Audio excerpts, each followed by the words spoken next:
સમાચાર ગીર સોમનાથથી કે જ્યાં ઓપરેશન મ્યુલ હન્ટ 2.0 અંતર્ગત મોટી કાર્યવાહી કરાઈ છે। અંદાજિત 310 કરોડ રૂપિયાના સાયબર ફ્રોડનો પર્દાફાશ થયો છે। ઓનલાઈન નોંધાયેલી ફરિયાદોના આધારે શંકાસ્પદ ખાતાઓની તપાસ કરાઈ। ખાતાધારકો પોતાના બેંક એકાઉન્ટ સાયબર ઠગોને ભાડે આપતા હોવાનો ખુલાસો થયો છે।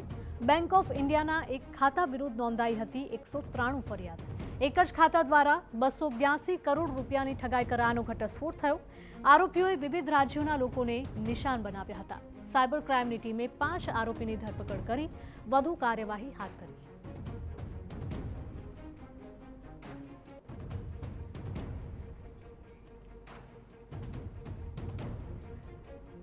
આરોપીઓએ વિવિધ રાજ્યોના લોકોને નિશાન બનાવ્યા હોવાનું સામે આવ્યું છે અને આ જ મામલે 5 આરોપીની ધરપકડ કરાઈ છે। સાયબર ક્રાઇમની ટીમે વધુ કાર્યવાહી હાથ ધરી છે। મ્યુલ હન્ટ 2.0 અંતર્ગત આ કાર્યવાહી કરવામાં આવી છે।